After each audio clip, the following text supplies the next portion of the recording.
24, the number of months since Bernie Madoff was arrested. 18, the number of months he was sentenced to 150 years in prison. 30, about the number of years that Madoff continued the fraud. Somewhere around 3 decades, depending on who says what. It could have started as early as 1964. 6, the number of times Madoff was investigated by the SEC, and we're going to have a whole class on all 6 SEC investigations in detail. 1, the number of times that Madoff was arrested by the IRS, and remember we talked about that just last week. He left blanks on the form that allowed him to handle $5 billion worth of pension and IRA accounts, and the IRS accepted it anyway. You try that. How do you make out with it? We couldn't do that. There have been 4 suicides that we know of. There may very well have been many more, and we just found out about one last week with a young girl who was how old now? 9 years old. 9 years old, who had money put aside by her grandparents for college and apparently got so depressed about it that she took a bunch of pills. Oh, She heard the parents talking about it, and she went in the bedroom and committed suicide. 9 years old? 9 years 9 old. years old. Oh. The ones that are recorded here, I haven't confirmed that yet. I'm trying to get more details on that. December 11, 2010, Mark Madoff committed suicide. He was 46. He hung himself, leaving behind a 2- and 4-year-old. We talked about that. The litigation continues. His wife handles it on her own. February 10th, 2009, a former military advisor in the UK, William Foxton, who shot himself to death near his home in Southampton, England. And December 22nd, 2008, Renee Ferrier-Magon de la Bellachot, which I'm sure I mispronounced, 65. He was a member of French nobility. He was found dead in his office up in New York with his wrist slashed. He invested $1.4 billion in 2003. The family fortunes going all the way back to the 17th century have been shredded. December 17, 2008, HSBC banker Christopher Schnorr, 49, who hanged himself in a 5-star hotel in London. A week after his company said $1 billion of the bank's money was at risk because of the Madoff scheme and lost. You have to ask yourself how many others have had serious health issues or devoted an inordinate amount of time to this, like me, who has spent hundreds of hours on this whole thing, which I make nothing. Financial lives affected, in the U.S. tens of thousands, and from what I've seen, the real number in Europe is about 200,000 that were invested through a variety of mutual funds. And by the way, many of the European Union government agencies have ordered the banks to make Madoff investors who invested in mutual funds whole. In other words, give them back 100% of their original investment. The U.S. has done nothing. So it doesn't matter how much money Bernie made. His family has paid and continues to pay a really high price for this. And if some of you saw the article in People magazine about Ruth, I was devastated by how she's been affected by this. Question. Do you have any feeling for how big that European bank settlement was? 60 billion was the total fine. How much of that was Europe? I have seen numbers from 10 to plus or minus $3 billion. I don't really know what numbers, right? 7 to 12? All right, so like 20% maybe. And are any of these, prior to the suicides and such, are any people in protective custody? I suspect there are 2 people that know what went on, and if they start to speak, other people will fall. Okay. The 2 programmers who actually wrote the software for this, we'll go through that in a bit. Yeah. They have been charged, and they are currently out on bail. Annette Bornagino, who we'll talk about now, who worked on the, Annette Bornagino and Jane Kruge, who worked inside producing some of these records, are also out on bail. Let me see, Frank DiPasquale, who is the CEO, is out on bail. There's only one person in jail.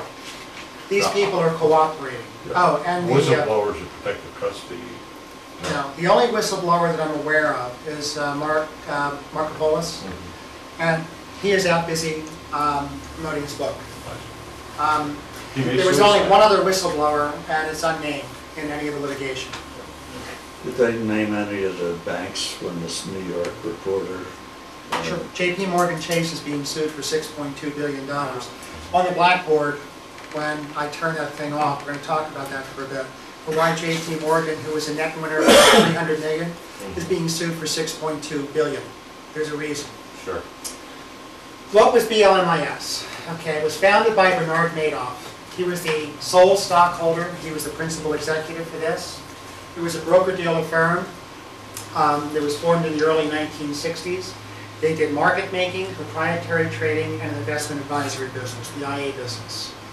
They were registered with the SEC as a broker-dealer to handle pink sheets and penny stocks back in the 1960s. Remember, we talked about him being a lifeguard, having $5,000 from his savings from being a lifeguard and installing sprinklers, as well as $50,000 in a loan from his father-in-law. That started the business. He registered with the SEC in 2006 as an investment advisor, even though he had been an investment advisor since something like the mid to late 1960s. As a broker-dealer, as every broker-dealer is, every account was insured by SIPC, and he reportedly carried an additional $10 million per account with Lloyd's of London for insurance for those accounts. The Lloyd's of London insurance was fictional. He had an affiliate organization in the UK that was named Madoff Securities International Limited, MSIL. And he was the majority shareholder, he was the chairman of the board, and this is important. Officers and members of the board of directors for MSIL were Peter Madoff, his brother, Mark and Andrew Madoff, his two sons, and Sonia Khan, who we'll talk about later, who was really an important character in starting this fraud. The legitimate business operated on the 19th floor of the Lipstick Building up in New York. The investment advisory business operated on the 17th floor of the Lipstick Building. The 17th floor had limited access by key card only. And as far as I can tell, it was somewhere between 10 and 20 people that had access to the 17th floor. As a market maker, the legitimate part of the business started in 1960 as a market maker for smaller pink sheet stocks. We talked about this, that Bernard Madoff conceived of the means of doing computerized trading instead of paper and pencil trading. Computers could execute a lot more trades a lot faster with a greater degree of accuracy than people actually trading. There were over 400 employees working on the 19th floor, and he became one of the largest market makers on Wall Street with about $1 trillion a year in trading volume. At one point, he handled as much as 15% of the daily trading volume on the NASDAQ. He traded for people, for firms like Vanguard, Fidelity, American Mutual Funds. It was a big deal.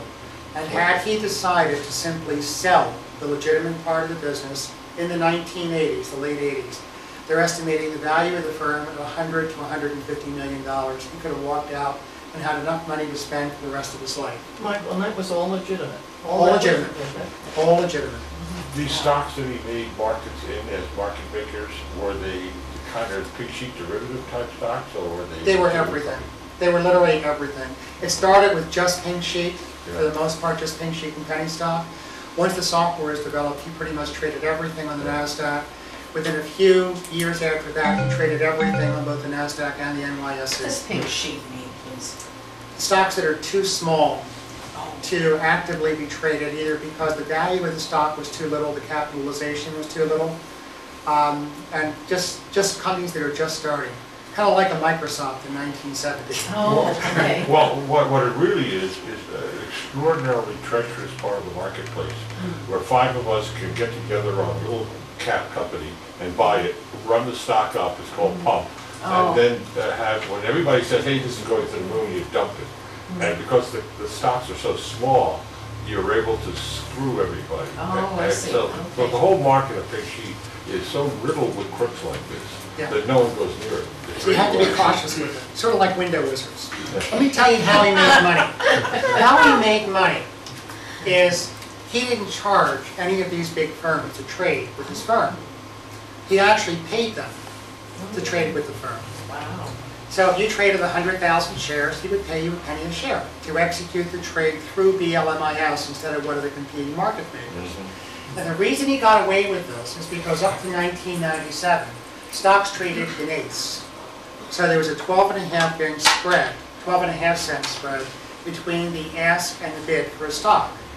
So what he would do is he would operate off that spread. As a market maker, he knew he was buying, he knew who was selling, and what he would do was take the person who's selling, and he would basically pay them the bid for the stock, and for the person who was buying, he would sell it to them at the ask. He could make 12.5 cents a share on every share of stock, and he would give the person who was selling 1 penny of that. He was making money hand over fist. Not only did he have computerized trading, which meant it cost him very little to actually execute these trades, but he was pulling all these big firms into trade with him because he didn't charge them any commission. As a matter of fact, he paid them to execute with BLMIS. And he was making somewhere about 11 cents on every share of stock that went through it. Didn't some big firms start their own brokerage company just to pick up that rate? Eventually, sure. When he first started this for computerized trading, he had almost all of it because no one else was doing it. He conceived of the software that would do computerized trading. BLMIS was the first to offer it. If you're first in the market, you can capture a big part of the market until people begin to copy your software to buy it and get the computer systems in place. In '97, the spread was reduced to 6.5 cents, which still gave him enough money, even if he paid 1 or 2 cents, to have a profit, but it wasn't the massive profit that he had, and he had competition who was coming in to also trade. In 2000, stocks traded in decimals, and this killed him in 2000. And this is really important, because up until this point, the money flow through the legitimate part of the business was substantial. And he was able to have huge amounts of real profits trading real stocks for real companies. Once you got down here and you started trading in pennies, you can't have the bid and the ask being 1 cent apart and pay the trader a 2 cent incentive to trade with BLMIS. So the incentives pretty much disappeared, the profitability disappeared. Competing companies that offered additional services were now competing with BLMIS. Trading volume through the company started to plummet, as did profitability. Really important, because if the legitimate part of the business is not making enough money to keep it going, where do you think the money's going to come from to fund the legitimate part of the business? Well, okay. As an investment advisory business, this started somewhere between 70 and 80, according to Madoff. Some of the records that the government has found indicate that even the very early trades done in the mid-1960s were fictitious. Apparently, Madoff traded real stocks for a few years and found out he wasn't very good at it. So if you can't make money by trading real stocks, then you just tell people you made money and you trade no stocks and just print the forms out.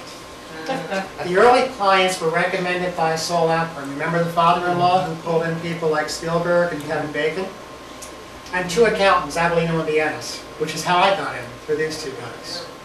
Some of the rich and famous were early investors. Eventually, he had about 4,000 individual brokerage accounts like mine. And these were divided into 2 investment approach classes: split strike conversion and non-split strike conversion accounts. And we're going to talk about them. I was a split strike conversion. Okay, he received a lot of additional money from these feeder funds, both in the US and Europe, because to keep the Ponzi scheme going, you need to have a steady stream of new money coming in. He also involved tens of thousands of individual investors, charitable organizations, trusts, mutual funds, pension plans, anybody who would give him money. They were a customer. And when you start getting to a point where money is a problem, you'll take money from anybody. And the purpose of the UK affiliate, the MSIL, was to facilitate fund transfers, and we'll talk about that in some detail. That business never did anything but shuffle money back and forth from one place to another to hide the transfers from the SEC. Of course, the SEC probably wouldn't have found out anyway, so it wasn't necessary. Okay. For the IA business, who are the key individual people? Bernard Madoff, he had a BA in political science, he had a year of law school.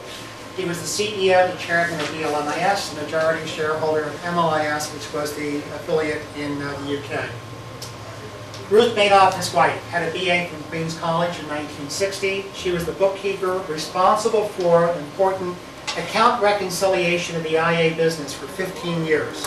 Account reconciliation for the IA business, not the legitimate part of the business, the IA business, not the market maker, for 15 years. Peter Madoff, the brother, he was an attorney. He was the senior managing director and the chief compliance officer dealing with the SEC. He had several licenses.